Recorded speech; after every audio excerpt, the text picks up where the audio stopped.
We have to announce.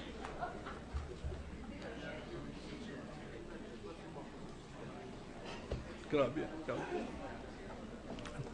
Ito na. Okay. There being 6 affirmative votes, 14 negative votes, and 4 abstention, the motion is denied. Majority Leader?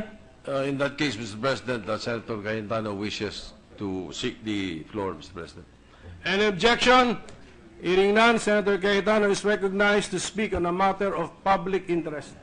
Thank you, Mr. President. Mr. President, with the permission of our colleagues, may I use the projector and the screen? Go ahead, please.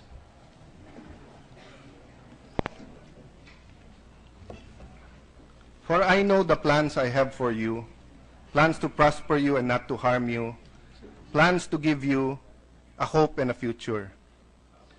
Yan po nasa Jeremiah 29:11. In the Bible, God's people were once or many times found themselves in exile. Many times they found themselves helpless. Yet they were assured not only was there a plan, but that there was the plan. We are a people and a nation in search of a vision, in search of a plan, in need of hope, and praying for a future. Our past presidents, Mr. President, provided us with visions and plans. There were many gains, from Aquino to Ramos, to Estrada, to Arroyo, to Aquino, and now to Duterte.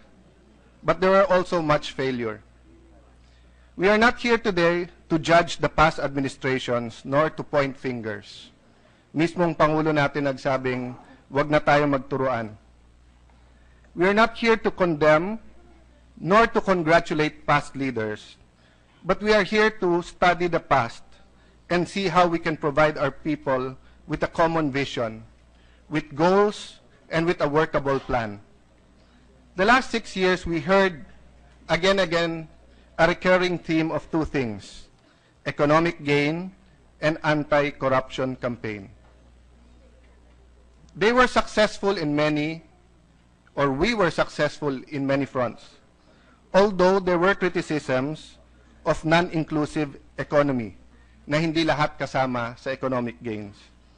At meron din pong naging criticism na yung anti-corruption drive ay laban lang sa mga kalaban ng administrasyon. Nevertheless, no one can take it away from President Aquino and his team that there were substantial gains, there were actual gains, there were worldwide renown, and there were steps that were put in place that we can build on. Ngunit, Mr. President, pag tinignan natin ang news at tayo nagtanong sa mga tao nung panahon na yon, ano ang karaniwan sagot? What did the man in the street say? Kuya, magulo sa amin. Brother, there's chaos in the streets. Ano ang karaniwan sagot? Sir, maraming droga, kalat. Boss, grabe traffic. Senador, gutom kami ngayon eh. Patayan araw-araw, 5 years old, 8 years old, 12 years old, nire-rape. I did not see that on the BBC. I did not see that on CNN. I did not see that on Time Magazine. Those deaths, 40% drug-related. Sariling ama, binaril ng anak. A son shooting his father high on shabu, saying that he thought he was shooting the devil. Riding in tandem for a while was a daily occurrence. Di makasakay sa jeep o sa bus na nakalabas ang cellphone o may kwintas o may jewelry. Maraming mag-boyfriend, mag-asawa nag-away. Bakit hindi kita makontak? Eh kasi hindi ko malabas cellphone ko, nasa bag ko, nasa bulsa ko. Maganda kasi cellphone ko, baka manakaw. Hindi makauwi na hindi takot, mabastos, ma-hold up o mapaaway. Those movies of the 70s or 80s stuck in the mind of Filipinos wherein women sales lady, waitresses, cashiers, people from the office going home into not so affluent areas, being stopped by a group of men without t-shirts, drinking and saying, tagay ka muna, inom ka muna, upo ka muna dito. OFWs at senior citizens, those who should be protected, ang naging biktima ng tanimbala. Ngayon po, 2 buwan pa lang mahigit, may pakiramdam na nakaayusan at kaligtasan. I am not saying that people are now safe. I am saying they feel safer. Ask people in the street, they will tell you, boss, yung mga nagiinuman, nasa loob na ng bahay, naka-t-shirt na lahat. Boss, hindi ko na alam na nasaan na yung mga nagbebenta ng droga. Nawala na dito. Boss, hindi na kami binabastos. Boss, yung mga batang 10, 12, 15 years old, hindi na nakakalat sa kalye. It's not perfect. In fact, the President very candidly said he needs another 6 months. Pero let us be honest with ourselves. It is happening. The Philippines is becoming more like Singapore in terms of being able to walk the streets at any time at night. Ano po gusto natin? What do we want? Bumalik tayo 6 years past? Ipagpatuloy or ipagpatuloy natin pagbabago? Do we go back or do we go forward? More of the same or change? Gusto ba natin na takot ang tao at ang kriminal hindi takot? Would we rather that people are afraid and the criminals are not afraid?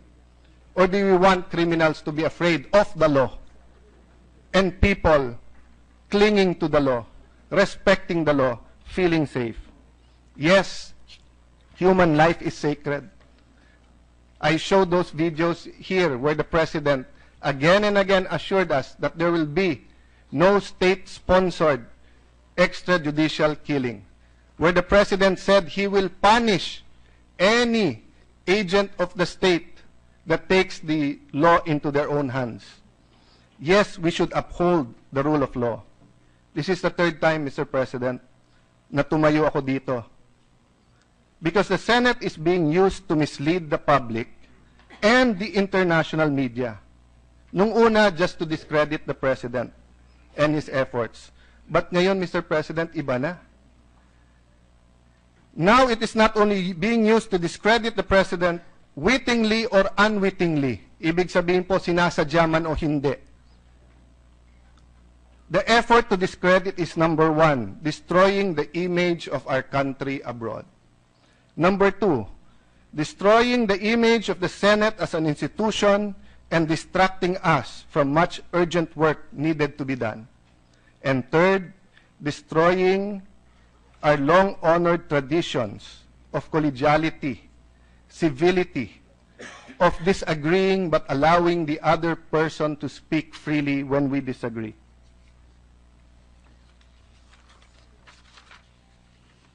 Next slide, please. We have to save our country from the efforts of a few politicians to discredit the President and his campaign against illegal drugs, crime, and corruption. That was my message in my first 2 speeches. Next slide. But this is what I humbly want to communicate to all of us here today. We have to save our nation from the efforts of a few people, not only politicians, not only Filipinos, but some in the international community, from destroying the image of our country, our economy, and the future of our next generation. Next slide. Cover of Time magazine. Night falls on the Philippines. Ask our OFWs if that's how they feel. Take a survey today, Mr. President, upon the Philippine media. Were they safer in past administrations or are they safer now? Go to the communities. If 6 or 7 out of 10 Filipinos will not tell you they feel safer now, I will say goodbye to this August Hall, which I admire and learn to love. That is not a depiction of what is really happening in our country. It's not an accurate depiction. Next slide. You would see there a quote by Senator De Lima. We are on a slippery slope towards tyranny, says Philippine Senator Leila de Lima. Whether it's a state-sanctioned or not, I would say at the very least all these killings are state-inspired. I don't know if she's quoted correctly. But that is the image that is being sold to the international community. Next slide. New York Times. Rodrigo Duterte ordered Philippine killings. Professed hitman testifies. Some of you here, our guests, the British parliamentarians, will say it's a fair headline. Anyway, that was the real testimony. Let me answer that in a while. Next slide. Washington Post. Philippine witness, we killed for Duterte, fed body to crocodile. Next slide.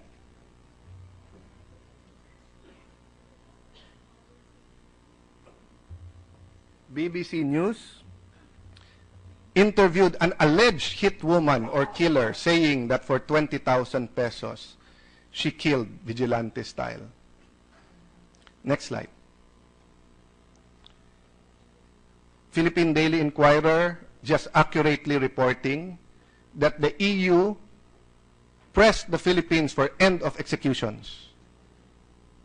EU speaking as if it is a fact that our state is executing people extrajudicially. Meron na po nagbenta sa EU. People have already misled them in the way that they have misled members of the United Nations to believe that what is happening here is a fact. They have added the usual deaths, murder and homicide that happened during the Arroyo and Aquino time. They have added it to the drug war and made it appear that the Philippines is now a killing fields, that there is an atmosphere of impunity. That's why I challenged all of them to come here. Unfortunately, some of them who came here only witnessed the hearing and was only interested in interviewing the witness rather than going to our communities here in Pasay, Manila, Quezon City, Davao, Leyte, Ilocos, Pampanga. Next slide, please.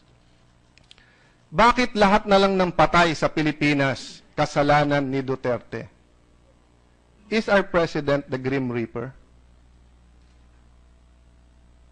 Is the President liable for all of the deaths? He is here to save the innocent from being killed by the drug addicts, by the drug pushers. He is here to free us from the drug menace that has already ensnared almost 5% of our population. While OFWs are working, sacrificing, being abused in some places in our country, their children are being pressured by their peers, are being sold drugs.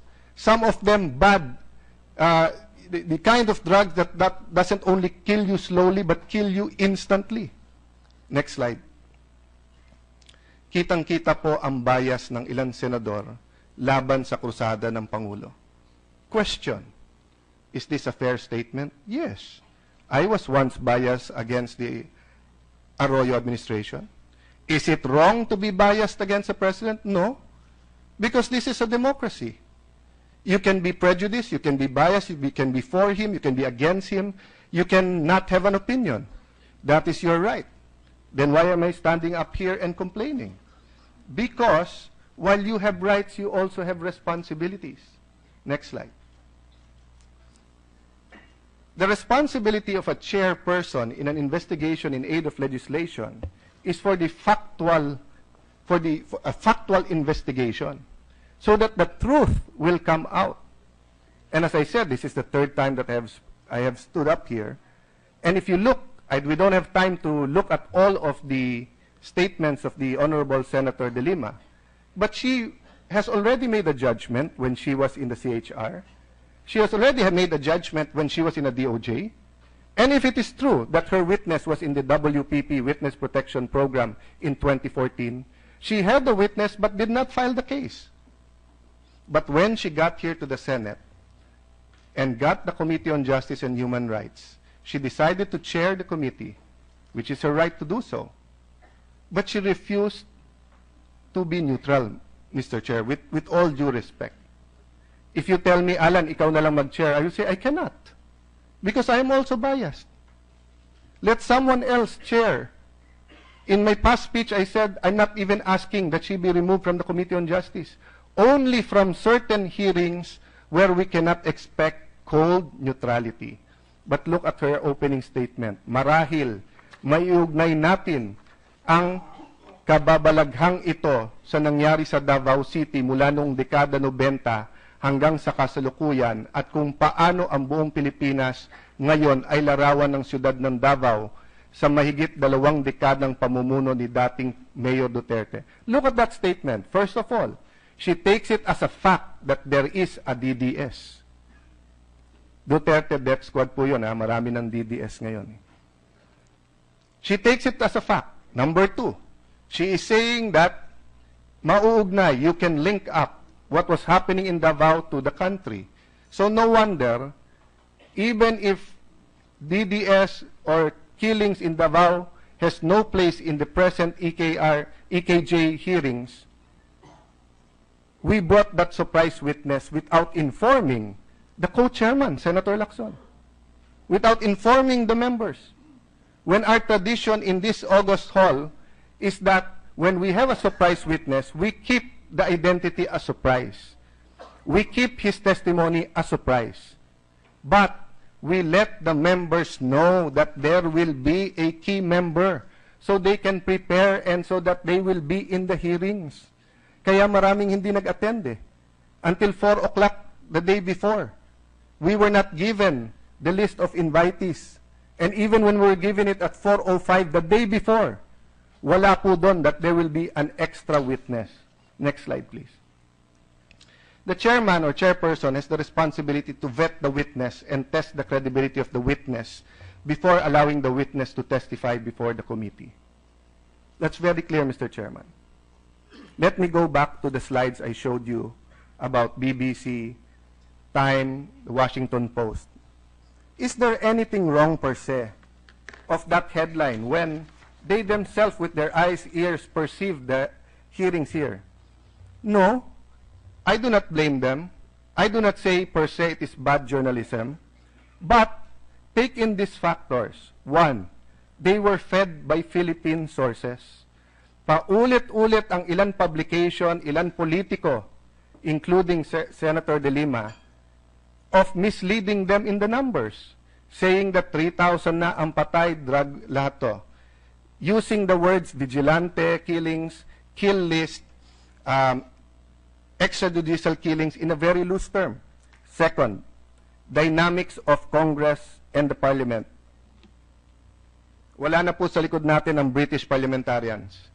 I haven't heard sa France, sa UK, sa US, that an unvetted, isang witness na dadalhin doon na hindi mo sigurado kung ano sasabihin, hindi mo alam kung galing sa mental hospital o hindi mo alam kung ano ang motibo, kung anong gustong gawin, ay dadalhin sa Kongreso. Kaya hindi natin masisi ang mga foreign news outlets na yun ang nireport. Bakit?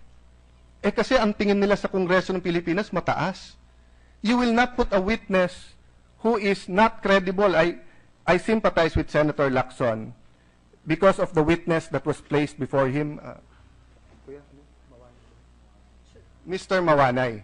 No, and I think Senator, no, as a victim. There were many victims in this hall. But remember, Mr. President, when they victimized the senators, it hit them individually in this institution. It did not hit the country. But putting a witness against the president makes it seem that the whole country is for extrajudicial killing. Pag binasa niyo po yung mga article, it says, he is immensely popular with 92%, so they let him do it, etc., something like that. So they're giving the impression that we are not a civilized people, that we are not a modern people with values, with strong moral values, and just because our president is popular, and just because we're fed up with drug lords, we'll just kill them all. In fact, I heard from many people saying even the addicts are being killed. When many, many times, this has been disputed. In fact, later on, I will show you a slide where businessmen are volunteering hundreds of millions of pesos to build rehab centers. Lastly, Mr. President, kung yung ibang mga dyaryo TV sa atin nakalink din naman sa negosyo, they try to always be objective, but they also have their interest. That is the same abroad. Geopolitics. Do you think there will be no repercussions when the President said a independent foreign policy? Do you think some countries in this world have not gotten used that the Philippines just follows them? Kung ano sabihin nila, sunod ang Pilipinas. And this is upsetting them. And that is probably why it is much easier to get all these issues together, extrajudicial killings, foreign policy, what's up between Duterte and China, what's up with the economy and everything. Next slide, please. I was not even allowed to speak for a few minutes, Mr. President, when a colleague of ours questioned my right to speak. Let me clarify, Mr. President. First of all, it is our tradition here that non-members will have a voice but no vote in any hearing. Secondly, Mr. President, it is our tradition here that after the first round, there will be a second, third, fourth round. It is only Manny Pacquiao who ends at round 10 and usually knocks out his opponent before that. But for senators, we can go any amount of rounds for as long as the chairman says that it will continue. If not, we will do next day. Our record, if I'm not mistaken, in the ZTE hearings was 11 hours. Mr. President, when my right to speak was questioned, initially I wasn't even given a right just to explain that for the purpose of that hearing, I am a member or deemed a member because I am po yung agenda. I gave a privilege speech. And as author of either the bill, the resolution, or as the person who gave the speech, you are invited to that hearing and you are allowed to speak. Okay. Having said that, Mr. President, one of our colleagues sent me an apology letter, and none of us here are perfect. I'm not perfect. If I offended him, I am also sorry. If I offended the Filipino people, I am also sorry. But when you are in that situation and words are told to you and you are shocked, being a senator of 9 years and a congressman of 9 years, and, you know, how do I put it, Mr. President? We come to work knowing that we will have the warm appreciations of our colleagues, whether or not they agree with us. How many times have I disagreed with the majority leader? We have traded places. Siya majority, minority ako. Ako majority, siya minority. We have argued on many bills. Nagkataasan pa ng boses. But I always go up to him and say, Boss, kamusta? Pasensya na. He always goes up to me and says, Lan, ano lang yan, issue lang yan, we have merienda together. But I will not go into the details because precisely, I understand our colleague at sabi niya, dala na rin lang ng nangyari, no? But, may I point out, Mr. President, that when things like that happen, there are still rules. I appreciate the Sergeant of Arms coming to me and saying, Sir, tumayo ako, but I wasn't going to accost you. But he did stand up. Why? Because Chairperson de Lima called for the Sergeant of Arms, and that was uncalled for. Why? When you say you are out of order, that simply means there is a rule violated. You only call the Sergeant at Arms when there is disorderly behavior. When you are there to remove an audience or the senator because of disorderly behavior. So there is no gagging in this Senate. So if I insist to keep talking on the same topic, then that is disorderly behavior. But if I was going to talk on a different topic, so for example, Mr. President, I said, I'd like to give a privilege speech. You said no. You said out of order. I can appeal your judgment, Mr. President, and we will vote. That is one of my options. The other options is I will say, Mr. President, I agree. May I go to another matter? I will not now stand on a matter of personal and collective privilege. I will now make a manifestation. That is my right. That is in order. That is not out of order. Yet what happened, and if you review the tapes, in that instance, upon making the judgment that I was out of order, I was denied the right to appeal to the body. I was denied the right to speak again. And I was threatened that the Sergeant of Arms will get me and throw me out.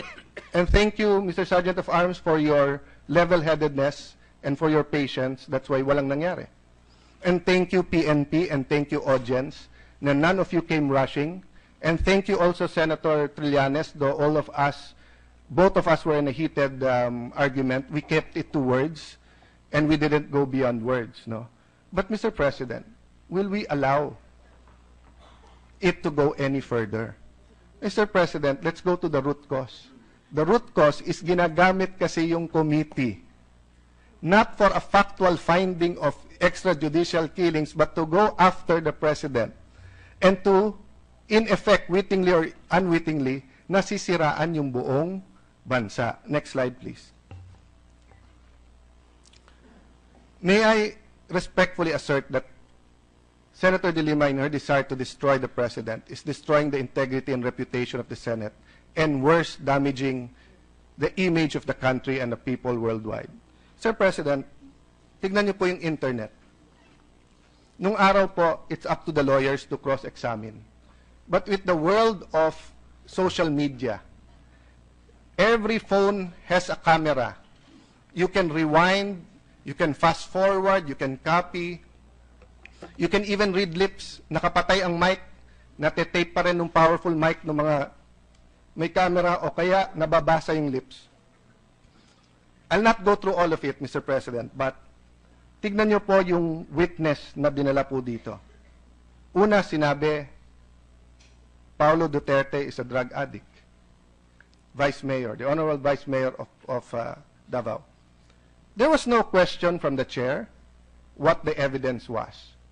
But when I cross-examined him, Mr. President, lumabas hearsay. Narinig pa lang niya. Wala pala siyang ebidensya at all. Di niya nakita, di niya narinig, hindi niya nakita yung shabu. Nung una, ang sabi niya, bodyguard siya, hinahatid siya, malapit siya. Nung sinabi kong, ba't hindi mo na-obserban? Sir, hindi naman ako dikit sa kanya. Then when I was saying, so it's only because of your perception. Mukha lang pala, parang lang pala, or in Bisaya, murag. No?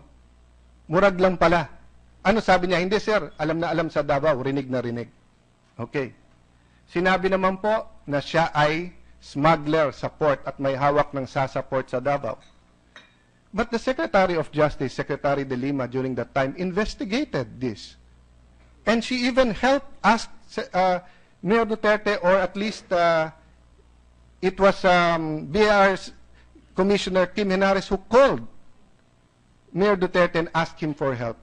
If they had evidence against Paulo Duterte, why didn't they file cases? Why did they allow Mayor Duterte to testify in this August hall? Ba't pinabayaan mag-testify as if totoo? Sinabi po nung pinatay daw yung Richard King, and my condolences to the family, it's so hard to get over a killing in the family, but to be brought into the limelight like this and then to add certain circumstances that gives pain to the family. Let me, in behalf of the Senate, with the permission of my colleagues, apologize to their family.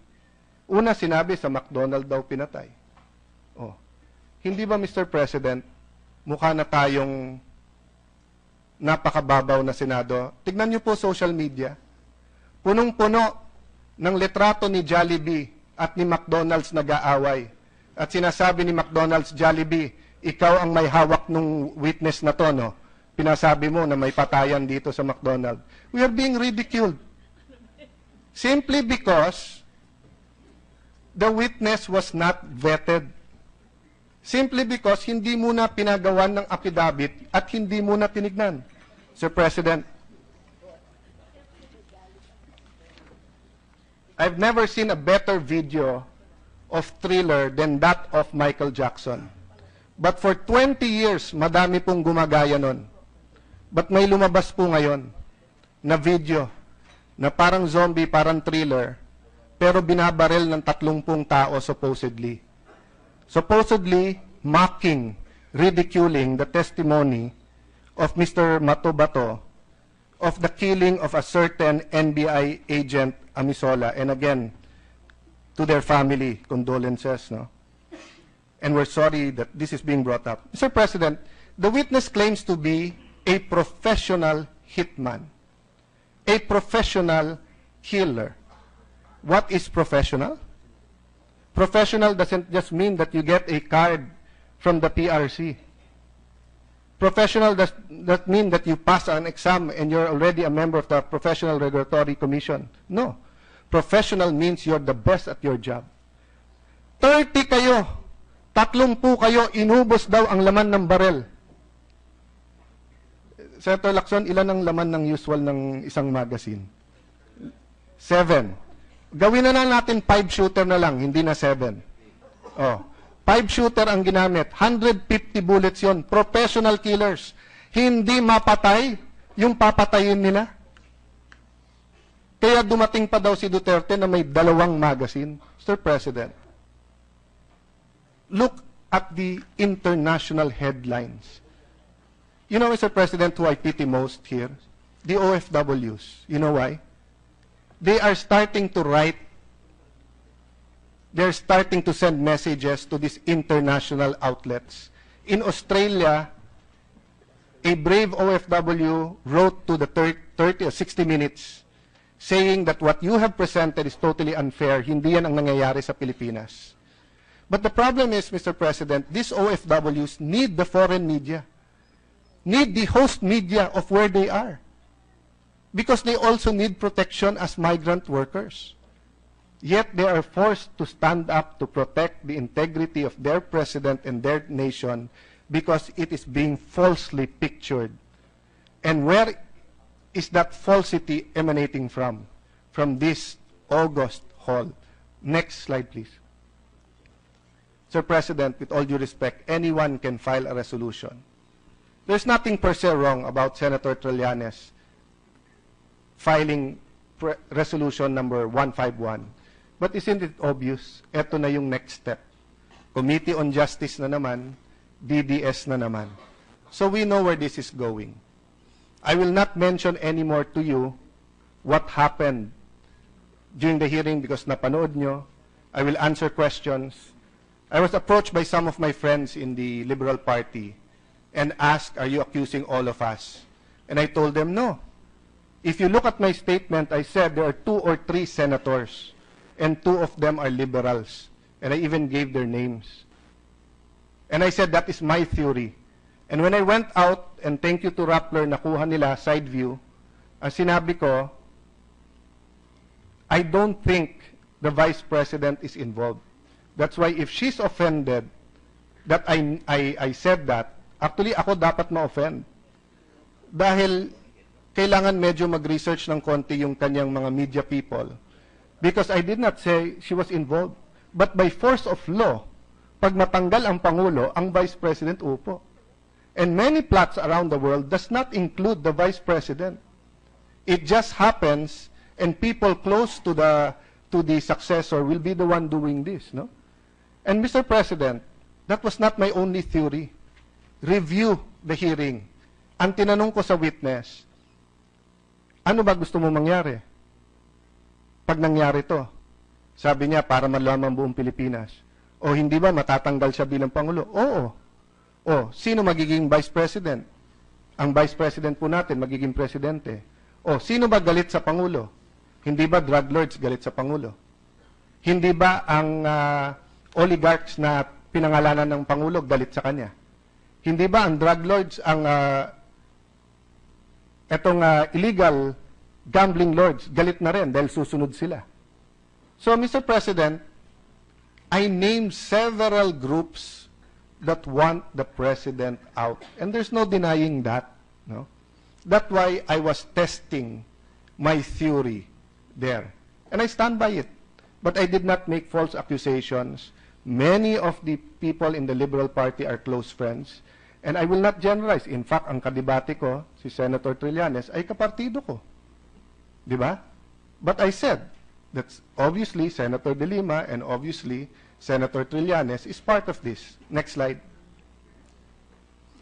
Sir President, may I just emphasize, hindi lang po pusher ang kalaban ng ating Pangulo. He has launched the war on poverty.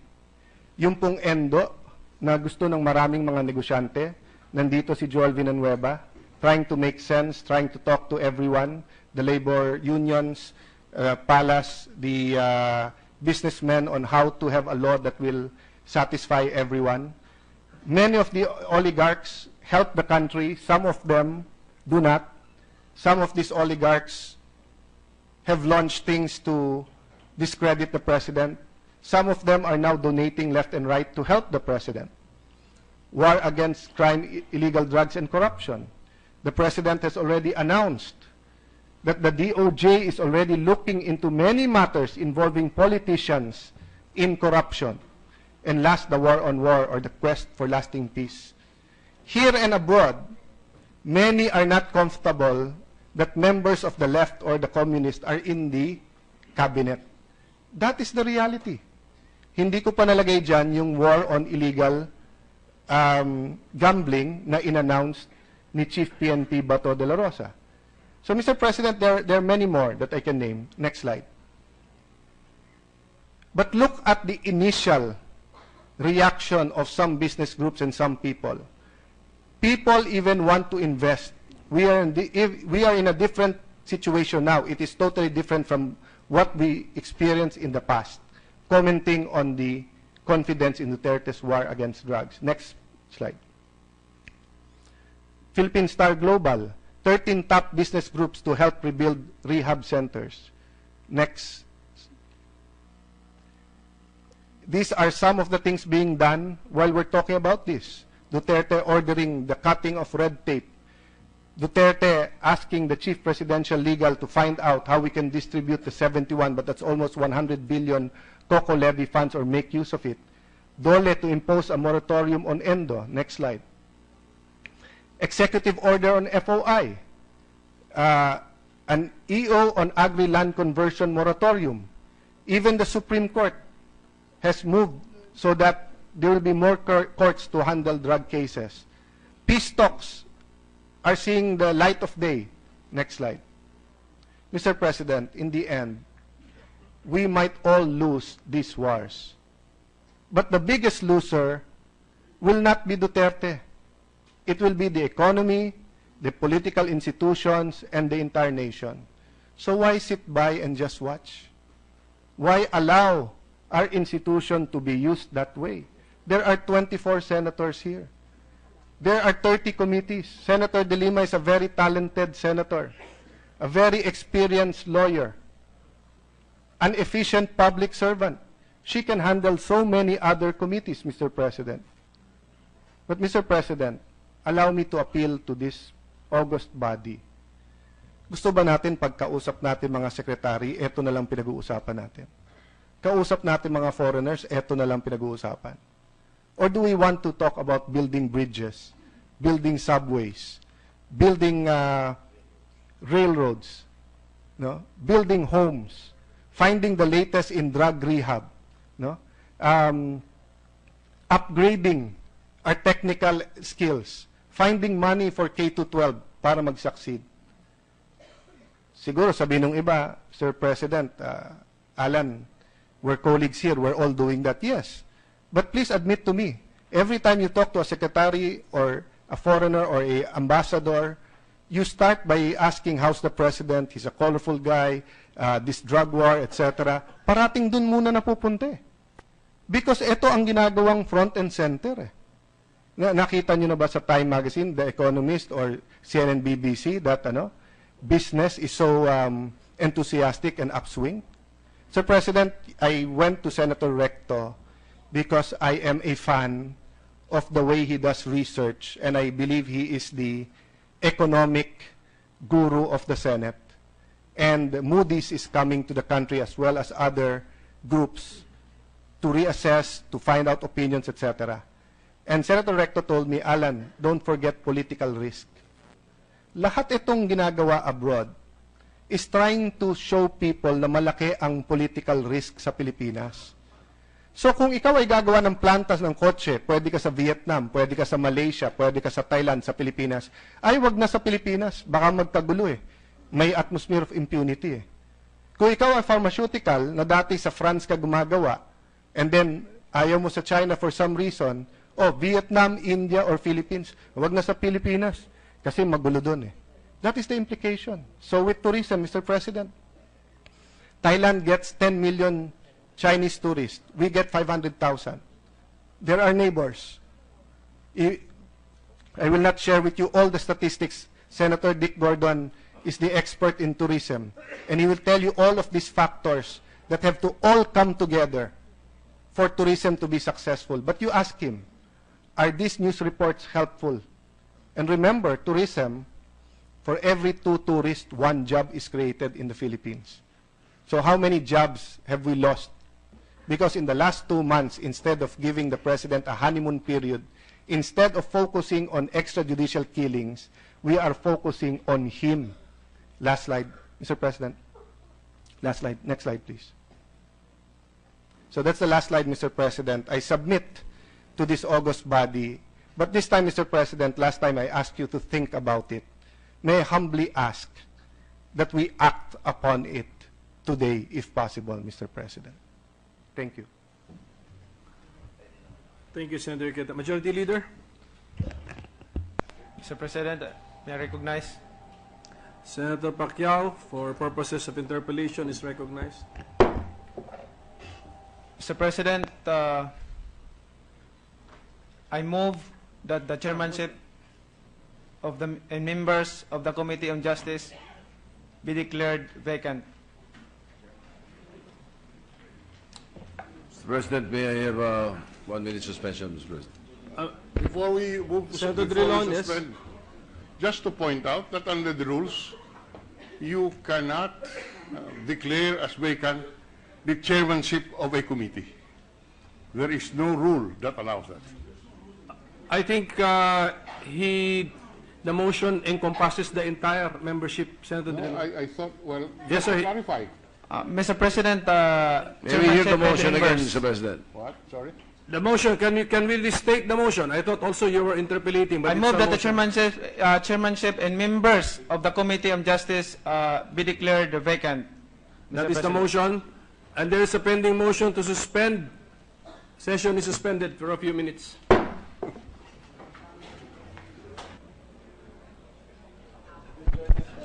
Hello. Hello.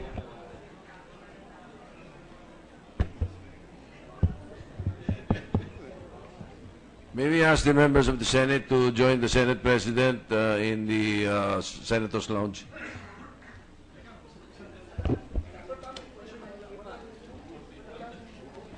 Boss, yung mga nagiinuman, nasa loob na ng bahay, naka-t-shirt na lahat. Boss, hindi ko na alam na nasaan na yung mga nagbebenta ng droga. Nawala na dito. Boss, hindi na kami binabastos. Boss, yung mga batang 10, 12, 15 years old, hindi na nakakalat sa kalye. It's not perfect. In fact, the President very candidly said he needs another 6 months. Pero let us be honest to ourselves. It is happening. The Philippines is becoming more like Singapore in terms of being able to walk the streets at any time at night. Ano po gusto natin? What do we want? Bumalik tayo 6 years past? Ipagpatuloy or ipagpatuloy natin pagbabago? Do we go back or do we go forward? More of the same or change? Gusto ba natin na takot ang tao at ang kriminal hindi takot? Would we rather that people are afraid and the criminals are not afraid? Or do we want criminals to be afraid of the law and people clinging to the law, respecting the law, feeling safe? Yes, human life is sacred. I showed those videos here where the President again and again assured us that there will be no state-sponsored extrajudicial killing, where the President said he will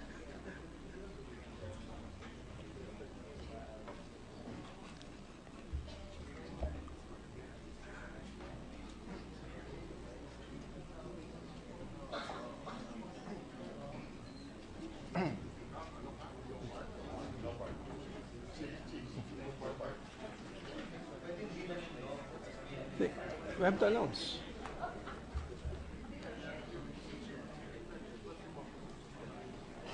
Grabe. Ito na. Okay. There being 6 affirmative votes, 14 negative votes, and 4 abstention, the motion is denied. Majority Leader? In that case, Mr. President, Senator Cayetano wishes to seek the floor, Mr. President. Any objection? Hearing none, Senator Cayetano is recognized to speak on a matter of public interest. Thank you, Mr. President. Mr. President, with the permission of our colleagues, may I use the projector and the screen? Go ahead, please.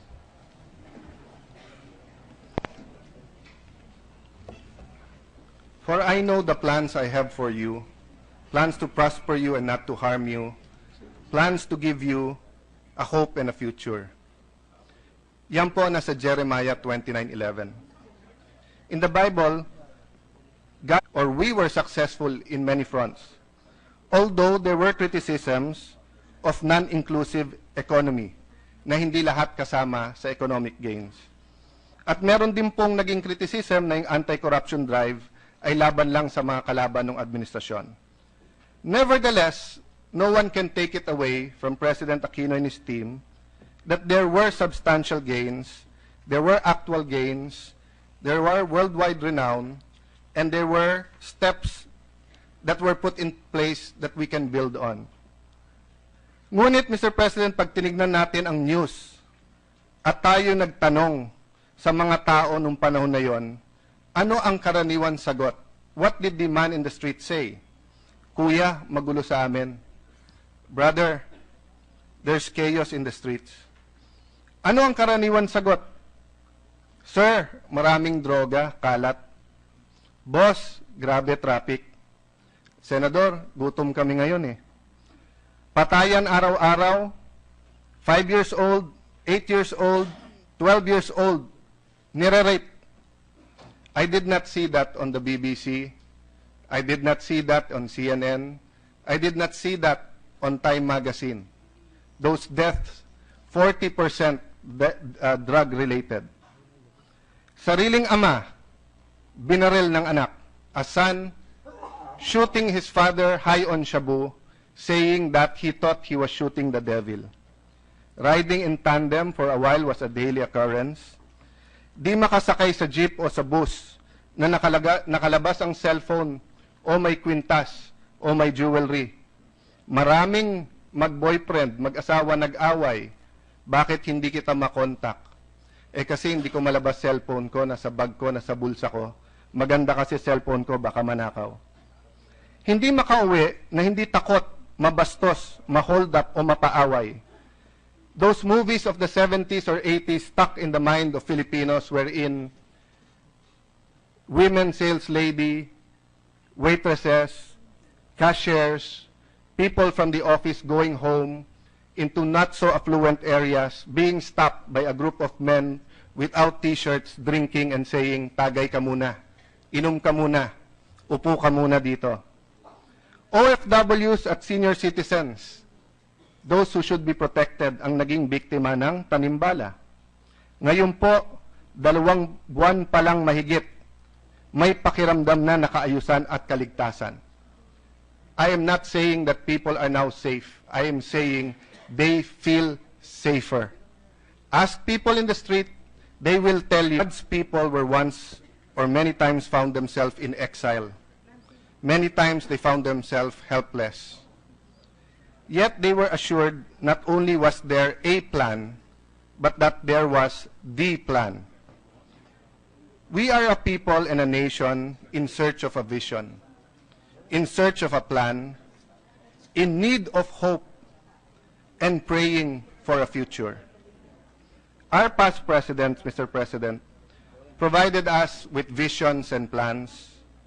There were many gains, from Aquino to Ramos, to Estrada, to Arroyo, to Aquino, and now to Duterte. But there were also much failure. We are not here today to judge the past administrations nor to point fingers. Mismong Pangulo natin nagsabing, wag na tayo magturuan.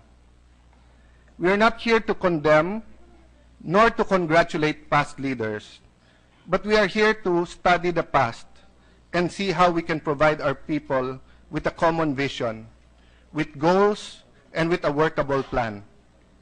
The last 6 years, we heard again a recurring theme of two things: economic gain and anti-corruption campaign. They were successful in many,